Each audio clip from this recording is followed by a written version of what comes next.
اولاد کی باری آئی، خوشی خوشی اللہ کے راہ میں اپنے اولاد کو قربان کر دیے.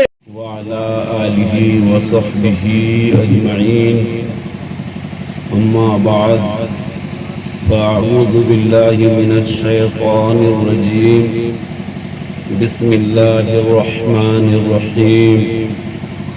إن الله اشترى من المؤمنين أنفسهم وأموالهم بأن لهم الجنة. صدق الله مولانا العظيم وبلغنا رسوله النبي الأمين الكريم ونحن على ذلك لمن الشاهدين والشاكرين والحمد لله رب العالمين.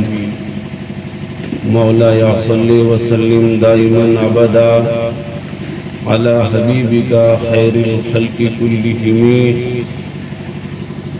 يا رب بالمصطفى بلغ مقاصدنا واغفر لنا ما مضى يا واسع الكرم. اللہ کی سرتاب قدم شان ہے یہ، انسان ہے انسان، وہ انسان ہے یہ. قرآن تو ایمان بتاتا ہے انہیں، ایمان یہ کہتا ہے میری جان ہے یہ. غوث آدم و من بے سر و ساما مدد، قبلہ دی مدد، کعبہ ایماں مدد. سرورا شاہ کریمہ دستگیرہ اشرفا، حرمت روح پیمبر یک نظر کن سوئے ماں. عزیزان ملت اسلامیہ، قرآن مجید کی جس آیت کریمہ کی تلاوت کرنے کا شرف حاصل کیا ہے، انشاءاللہ عز و جل اسی کے حوالے سے گفتگو کرنے کی کوشش کروں گا. میں اپنی گفتگو کو آگے بڑھاؤں اس سے پہلے آئیے دل کی گہرائیوں سے شفیع المذنبین رحمت للعالمین صاحب الاولاد جناب احمد مجتبی محمد مصطفیٰ علیہ تحیت و ثنا کی بارگاہ میں خراج عقیدت پیش کریں. پڑھیں باواز بلند درود پاک. اللہم صلی علی سیدنا مولانا محمد معدن الجود والکرم والہ الکرام وابنہ الکریم وبارک وسلم. صلاۃ و سلام علیکہ یا رسول اللہ صلی اللہ تعالی علیہ وسلم.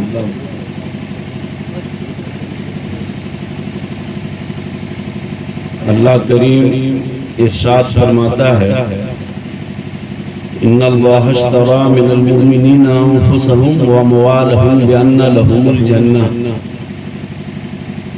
کہ اللہ نے مومنوں کی جانوں کو اور ان کے مالوں کو جنت کے بدلے خرید لیا. مسلمانوں، ہماری جان بھی اللہ کی دی ہوئی ہے، ہمارا مال بھی اللہ کا عطا کیا ہوا ہے. خریدا کب جاتا ہے؟ جب دوسرے کی ہو. جان بھی اللہ کی دی ہوئی، مال بھی اللہ کا دیا ہوا، لیکن قربان جائیے رب کریم کی شان بندہ پروری پر کہ مال اسی نے عطا کیا، جان بھی اسی کی عطا کی ہوئی ہے، پھر بھی رب کریم خریدار بن رہا اور بدلے میں اللہ پاک نے جنت رکھی. کہ اللہ نے مسلمانوں کی جانوں کو اور ان کے مالوں کو جنت کے بدلے خرید لیا. تو ایک طرف ہماری یہ فنا ہو جانے والی جان ہے، ختم ہو جانے والا مال ہے، اور دوسری طرف بدلے میں اللہ پاک نے ہمارے لیے جنت رکھی. یہ اللہ کی کتنا بڑا کرم ہے. عزیزان ملت اسلامیہ، جنت ایسا گھر ہے کہ اس کی نعمتوں، اس کی آشائشوں، اس کی بہاروں، اس کی رعنائیوں کے بارے میں انسان کے ذہن کی رسائی نہیں ہو سکتی ہے، پہنچ ہی نہیں سکتا کہ اتنی نعمتیں اللہ کریم نے مومنوں کے لیے جنت میں رکھی. تو جو چیز ختم ہو جائے گی، جو چیز فنا ہو جائے گی، اس کے بدلے اللہ پاک نے جنت رکھی. اللہ فرما رہا ہے کہ میں نے مسلمانوں کی جانوں اور مالوں کو جنت کے بدلے خرید لیا. عزیزان ملت اسلامیہ غور کریں، اس آیت کریمہ کا مطلب کیا ہے، مفہوم کیا ہے؟ آدمی کوئی چیز خریدتا ہے وہ اس کا مالک ہو جاتا ہے، لے کر چلا جاتا ہے، جو چاہے کرے۔ تو کیا اب ہماری جان کا مالک اللہ تعالیٰ ہمارے مال کو اللہ نے خرید لیا، جان کو خرید لیا؟ تب ایسی بات نہیں ہے کہ اب ہمارا مال سلب ہو جائے گا، جان چلی جائے گی۔ اس آیت کریمہ کا منشا یہ ہے، اس آیت کریمہ کا مفہوم یہ ہے کہ ایک بندہ جب کلمہ پڑھ لیتا ہے، ایک بندہ جب لا الہ الا اللہ محمد رسول اللہ کا کلمہ پڑھتا ہے، غلامی محمد کا پٹا اپنی گردن میں ڈال لیتا ہے، اس دن کے بعد سے بندے کا اپنا کچھ نہیں رہتا۔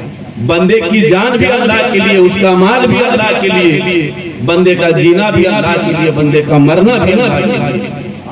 اس دن سے بندے کا اپنا کچھ نہیں رہتا، سب کچھ اللہ کے لیے۔ عزیزان ملت اسلامیہ، یعنی اگر اسلام اس سے اس کا مال کا مطالبہ کرے، زندگی میں وہ گھڑی آئے کہ اسلام اس سے اس کا مال کا مطالبہ کرے، تو خوشی خوشی اپنے مالوں کو اللہ کی راہ میں قربان کر دے۔ اور اگر زندگی میں ایسی گھڑی آئی کہ اللہ کے دین کے لیے، اللہ کے دین کی بلندی کے لیے اسے اپنی اولاد کو قربان کرنا پڑے، تو وہاں بھی اس کے پائے استقلال میں لغزش نہ آئے، اور خوشی خوشی وہ اپنی اولاد کو بھی اللہ کی راہ میں قربان کر دے۔ اور اگر مال اور اولاد سے بڑھ کر اگر اپنی جان کی باری آئے، اپنی جان ہی کو قربان کرنا پڑے، تو یہاں پر بھی بندے مومن پیچھے نہ ہٹے، اس کے پائے استقلال میں لغزش نہ آئے، بلکہ اللہ کی رضا کے لیے وہ اپنی جان کو بھی اللہ کی راہ میں قربان کر دے۔ یعنی مال مانگا جائے تو مال قربان کر دے، اولاد کی باری آئے تو اولاد قربان کر دے، اور جان کی باری آئے تو جان قربان کرے، اور اپنا مال، اپنی دولت، اپنی جان، اپنا سب کچھ اللہ کی بارگاہ میں قربان کر کے یہ دکھا دے کہ ہم وہ بندے ہیں کہ ہمارے مال اور ہماری جان کا سودا جنت کے بدلے ہو چکا ہے، اور اس شان کے ساتھ زندگی گزارے کہ اِنَّا صَلَاتِي وَنُسُكِي وَمَحْيَايَ وَمَمَاتِي لِلَّهِ رَبِّ الْعَالَمِينَ۔ مولا کریم، میری نماز، میری قربانی، میرا جینا، میرا مرنا سب تیرے ہی لیے۔ مسلمانوں، اگر یہ جذبہ ہے کلمہ پڑھنے کے بعد کہ اسلام کے لیے جس چیز کا مطالبہ ہو ہم اس چیز کو قربان کر دیں گے، اگر کلمہ پڑھنے والے کے اندر یہ جذبہ ہے تو صحیح معنی میں وہی کامل مسلمان ہے، وہی سچا مسلمان ہے، وہی پکا مسلمان ہے۔ اور ایسے ہی مسلمان اللہ کو پسند ہے، اسلام کو محبوب ہے، رسول اللہ کو پسند ہے، اور قرآن کے آئینے میں، احادیث کے آئینے میں ایسے ہی مومن اللہ تبارک و تعالیٰ کا پسندیدہ اور برگزیدہ بندہ بنتا ہے کہ سب کچھ اپنا قربان کر دے۔ عزیزان ملت اسلامیہ، ورنہ زبان سے کلمہ پڑھ لینا بہت آسان ہے، لا الہ الا اللہ محمد رسول اللہ۔ یہ زبان سے کلمہ پڑھنا آسان ہے کہ ہم کلمہ بھی پڑھیں لا الہ الا اللہ محمد رسول اللہ، اور کلمہ کے تقاضوں پر عمل نہ کریں۔ لا الہ الا اللہ محمد رسول اللہ زبان سے پڑھیں، نمازیں بھی چھوڑیں، لا الہ الا اللہ محمد رسول اللہ بھی پڑھیں، روزے چھوڑیں، لا الہ الا اللہ محمد رسول اللہ پڑھیں، اور برائیوں میں ہماری زندگی گزرے، بے حیائیوں میں ہماری زندگی گزرے، گناہوں میں ہماری زندگی گزرے، تو اس طرح لا الہ الا اللہ پڑھنا بہت آسان ہے۔ تو اے مسلمانوں، کامل مسلمان وہی ہے جو لا الہ الا اللہ محمد رسول اللہ زبان سے نہ پڑھے، لا الہ الا اللہ محمد رسول اللہ اس کی زبان بھی پڑھے، اس کا دل و دماغ بھی لا الہ الا اللہ محمد رسول اللہ پڑھے، اس کی فکر بھی لا الہ الا اللہ محمد رسول اللہ پڑھے، اس کی شکل و صورت بھی لا الہ الا اللہ محمد رسول اللہ پڑھے۔ اگر اس طرح اگر آپ نے کلمہ پڑھا ہے تو صحیح معنی میں آپ مسلمان ہیں، ورنہ زبان سے کلمہ پڑھنا یہ بہت آسان ہے۔ اسی کے طرف رہنمائی کرتے ہوئے کبھی شاعر مشرق ڈاکٹر اقبال نے کہا تھا، یہ شہادت کہے الفت میں قدم رکھنا، لوگ آسان سمجھتے ہیں مسلمان ہونا۔ عزیزان ملت اسلامیہ، تو کلمہ پڑھنے کا مطلب یہ ہے کہ کلمہ کے تقاضوں پر عمل کریں، اسلام کے تقاضوں پر عمل کریں۔ اس چیز کو اچھی طرح سے سمجھنے کے لیے تھوڑا آپ کو پیچھے جانا ہوگا، پیچھے مطلب کرسی لے کے پیچھے مت چلے جائیے گا۔ پیچھے جانے کا مطلب اس زمانے کو آواز دیجئے جس زمانے کو مصطفیٰ جان رحمت صلی اللہ علیہ وسلم نے سب سے بہتر زمانہ قرار دیا۔ نبی پاک صلی اللہ علیہ وسلم کے دور مسعود میں جانا ہوگا، قرن اول کو آواز دینا ہوگا، مصطفیٰ جان رحمت صلی اللہ علیہ وسلم کی جب اس پیارے دور میں آپ قدم رکھیں گے، نبی کریم صلی اللہ علیہ وسلم کی اس دور مسعود کے بارے میں جب آپ سوچیں گے تو اللہ اکبر، مکہ اور مدینہ میں کی گلیوں میں آپ کو ایسے کلمہ پڑھنے والے نظر آئیں گے جو مکہ اور مدینہ کی گلیوں میں چلا کرتے تھے لیکن ان کا تذکرہ آسماں میں ہوا کرتا ہے۔ ایسے کلمہ پڑھنے والے جو مسجد نبوی کی کچی مٹی میں سجدہ کرتے تھے، ان کے ذوق عبادت پر فرشتے رشک کیا کرتے تھے، ان کی حیا کی قسمیں کھائی جاتی تھی، ان کی کردار کی عظمت اور ان کی اخلاق کی بلندیوں کی قسمیں کھائی جاتی تھی۔ ایسے کلمہ پڑھنے والے اس دور میں بسا کرتے تھے۔ عزیزان ملت اسلامیہ، ان کی زندگی کا مطالعہ کریں گے تو آپ کو سمجھ میں آئے گا اسلام کس چیز کا نام ہے اور اسلام اپنے ماننے والوں سے کن چیزوں کا مطالبہ کرتا ہے۔ عزیزان ملت اسلامیہ، وقت کی قلت ہے، یہ تقریر کرنے کا وقت نہیں ہے۔ میں سرسری طور پر آپ کو اس دور مسعود کی کچھ جھلکیاں دکھا رہا ہوں۔ اسلام میں دو بیعت بڑی مشہور ہے، ایک بیعت عقبہ اولیٰ اور ایک بیعت عقبہ ثانیہ، دونوں کا وضاحتی مفہوم پیش کرتا ہوں۔ پہلی جو بیعت ہے بیعت عقبہ اولیٰ، اس میں 12 افراد رسول اللہ صلی اللہ علیہ وسلم کے دست اقدس میں بیعت کیے، کچھ پہلے مسلمان ہو چکے تھے اور کچھ نئے مسلمان ہوئے تھے، تو اسلام پر بھی بیعت تھی اور احکام اسلام پر بھی بیعت کیے تھے۔ حضرت عبادہ بن صامت رضی اللہ تعالیٰ عنہ بھی ان خوش نصیب افراد میں سے ہیں۔ 12 افراد رسول اللہ صلی اللہ علیہ وسلم کے پاس آئے اور اسلام لانے کے لیے اور احکام اسلام پر رسول اللہ صلی اللہ علیہ وسلم کے ہاتھوں میں بیعت کیے۔ انہوں نے آ کر نبی کریم صلی اللہ علیہ وسلم سے عرض کیا، الا ما نبایعک یا رسول اللہ، یا رسول اللہ ہم کن چیزوں پر بیعت کریں؟ نبی کریم صلی اللہ علیہ وسلم نے فرمایا، بایعونی ان لا تشرکوا باللہ شیئا، اس چیز پر بیعت کرو کہ اللہ کے ساتھ کسی کو شریک نہ ٹھہراؤ گے، اللہ کے علاوہ کسی کی پوجا نہ کرو گے، اللہ کے علاوہ کسی کی عبادت نہ کرو گے، اللہ پر ایمان لاؤ اور اللہ کے رسول پر ایمان لاؤ۔ اللہ اکبر۔ انہوں نے نبی کریم صلی اللہ علیہ وسلم کے ہاتھوں میں فوراً عہد کیا کہ یا رسول اللہ، ہم عہد کرتے ہیں کہ ہم اللہ کے ساتھ کسی کو شریک نہیں ٹھہرائیں گے۔ اللہ اکبر۔ اسلام پر بیعت لے لینے کے بعد احکام اسلام پر نبی کریم بیعت لے رہے ہیں کہ اب مسلمان ہو چکے ہو، کلمہ پڑھ چکے ہو، اب اسلام کے تقاضوں پر بیعت کرو۔ آگے نبی کریم صلی اللہ علیہ وسلم اسلام کے تقاضوں پر بیعت کراتے ہیں اور نبی کریم فرماتے ہیں بیعت کرو اس چیز پر کہ لا تسرقوا ولا تزنوا، کبھی تم چوری نہیں کرو گے، کبھی زنا نہیں کرو گے،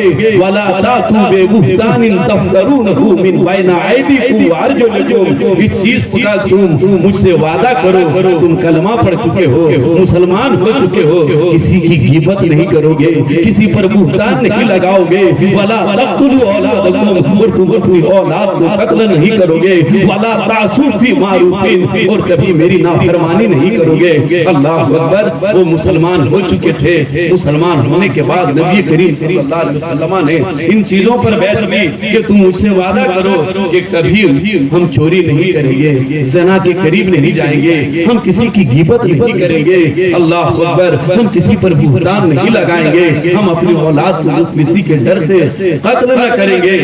ان چیزوں کا نبی کریم صلی اللہ علیہ وسلم وعدہ لے رہے ہیں۔ سبوں نے کہا یا رسول اللہ، ہم وعدہ کرتے ہیں، ہم مسلمان ہو چکے ہیں، ہم کبھی چوری نہیں کریں گے، ہم زنا کے قریب نہیں جائیں گے، ہم برائیوں کے قریب نہیں جائیں گے، ہم کسی پر تہمت نہیں لگائیں گے، کسی پر بہتان نہ لگائیں گے۔ اللہ اکبر۔ یہی تک نہیں، پھر جو دوسری بیعت ہوتی ہے، مدینہ منورہ سے 70 لوگ نبی کریم صلی اللہ علیہ وسلم کے ہاتھوں میں بیعت کرتے ہیں اور نبی کریم صلی اللہ علیہ وسلم سے عرض کرتے ہیں کہ یا رسول اللہ، آپ ہمارے ساتھ مدینہ منورہ چلیں۔ تو نبی کریم صلی اللہ علیہ وسلم مدینہ منورہ جانے سے پہلے کچھ چیزوں پر بیعت لیتے ہیں کہ میرے ہاتھ میں ان چیزوں کا بیعت کرنی ہوگی جب میں تمہارے ساتھ مدینہ منورہ جاؤں گا۔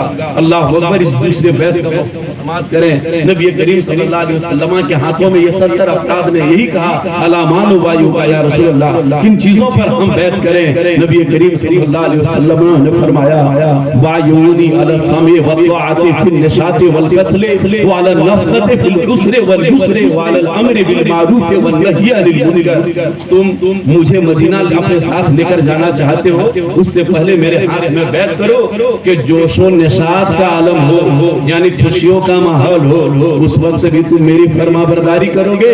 اور جب افسردگی کا عالم ہوگا غموں کے بادل تم پر منڈلا رہے ہوں گے اس وقت بھی تم میری اطاعت کرو گے اس وقت بھی میری فرما برداری کرو گے. اور اس چیز کا وعدہ کرو کہ علی النفقۃ فی العسر والیسر جب تمہارے پاس مال و دولت کی کثرت ہوگی اس وقت بھی تم اللہ کی راہ میں اپنے مال کو خرچ کرو گے. اور جب مال کی کمی ہوگی دولت کی کمی ہوگی غربت و افلاس کا زمانہ ہوگا تنگی و نصرت کا زمانہ ہوگا اس وقت بھی تم میری فرما برداری کرو گے. اللہ اکبر. انہوں نے کہا یا رسول اللہ ہم ہر حال میں آپ کے ساتھ کھڑے رہیں گے ہم آپ کی مدد کے لیے تیار رہیں گے ہم اپنے مال کو اس وقت بھی ترک کریں گے جب مالوں کی کمی رہے گی ہم اس وقت بھی ترک کریں گے جب مالوں کی فراوانی رہے گی. اللہ اکبر. انہوں نے نبی کریم صلی اللہ علیہ وسلم کے ہاتھ کو یہ وعدہ کیا. یہی تک نہیں آگے آپ بڑھیں گے تو بدر کے میدان میں یہ اسلام اور کفر کی پہلی جنگ تھی. اللہ اکبر.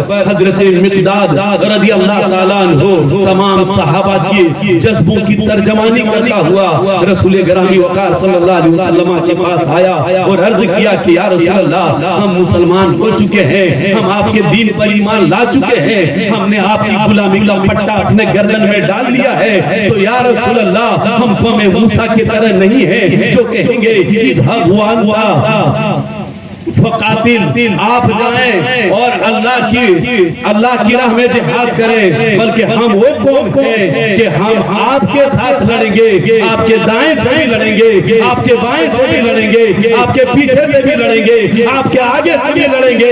یا رسول اللہ اگر آپ کا حکم ہو جائے تو ہم آپ کا اشارہ پا کر صحراؤں کو عبور کرتا ہوا دریاؤں کے سینوں کو چیرتا ہوا پہاڑ کی بلندیوں پر اللہ اور اس کے رسول کا پرچم لہرا دیں گے.